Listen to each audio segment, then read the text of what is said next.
Greetings. I am showing here the ingredients that are going to go into the next MSP-X for a friend. And I'm going to have to do some work on some of these stones.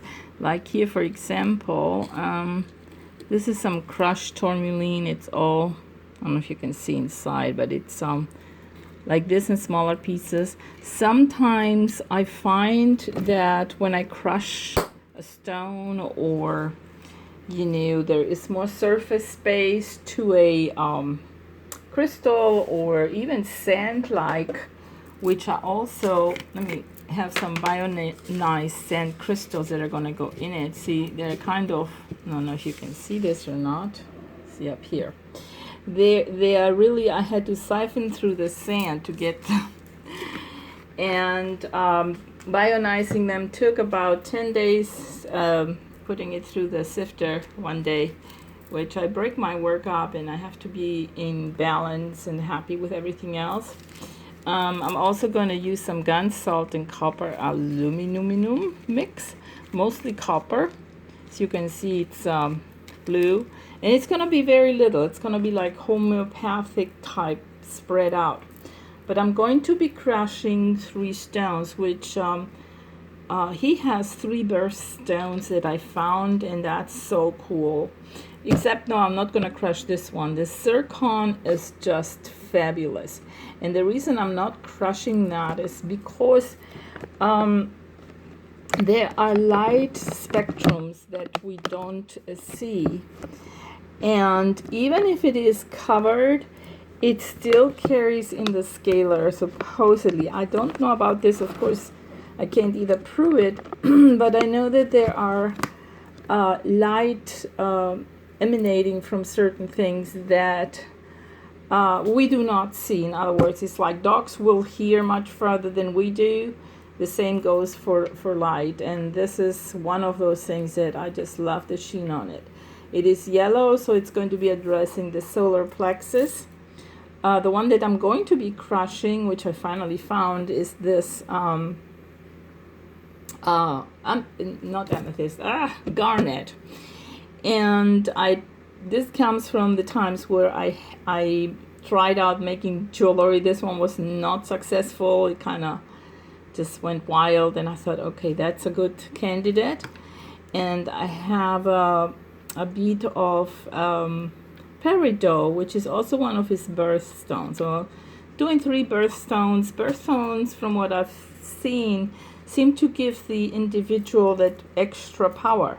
And there are different kinds of birthstones, like traditional and old-fashioned, and then the newer ones, which tend to be the more expensive ones. But I find that there is some wisdom in the older choices. And so these 3 are going to be his birthstones over here. Then for the top and the bottom, oh, this really rocks. Don't know if you can see this. I might be able to lift it up a little bit here. This is a Tibetan smoky quartz black.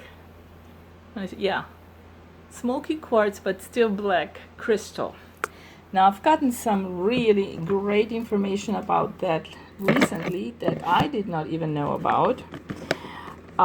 These are supposed to have many good qualities. Among one of them is facilitating connection to what they call the Akashic records. And I'm thinking, gosh, I haven't worked with them in a while, and I've gotten some nifty downloads, which I still think they're coming from my Heavenly Father, whether it's come through the Akashic records or not. But when I got that, I was like, you know what? I'm going to just wear mine.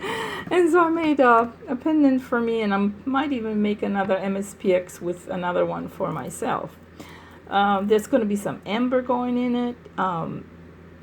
I may even crush the black jasper, which has some lovely qualities if someone is involved in any kind of court situation or whatever. I was going to leave it at the bottom and leave it whole, but when I read about the black Tibetan smoky quartz and the qualities, I'm like, no, I'm going to have this one stick out the one end. And then this beautiful aura quartz. These auric metallic quartzes, they cover all the chakras. But I found it very, and felt, I have one, I felt myself, that it has an awesome, I would just describe it like energy to it. And so I'm going to be including these two, possibly sending this one down along with the garnet and the peridot. I have some elite shungite, which I might scrape some off. I'm also doing the whole thing with shungite water, and I'm doing regular shungite, yellow. No. Oh, I'm blocking. I'm sorry. Block, go away. Jade. And I also was thinking of crushing this agate and see, it's a druzy agate on the inside, and see what type of amplification I can get, if I can get it really small. I'll have to see if this can be crushed, because this is a very hard stone. The inside, yes. The outside, I don't know. And if you look around the back, this thing has been underwater from the looks of it at some point in our history. So this is a very powerful agate. Then in addition, for the first time, I'm going to be including, of course this is going to turn out to be a little bit bigger MSP-X, but very, very powerful. Three of Dr. Karim's design signatures. I tend to say design, but it's just signatures. Actually, this one is a right angle, which is a very protective energy coming off of it. That's going to also go inside the MSP-X. You may or may not see it, but probably not, because it's going to be all built into it. This is a general balance immunity signature, so that definitely resonates into the other parallel, how does he say, dimensions? Yep. And some people feel the difference in the dimensions. We're supposed to be all connected, but only conscious of the one here for the most part, unless we go into dream state. And then some people remember. I don't even remember most of my dreams, and that's okay.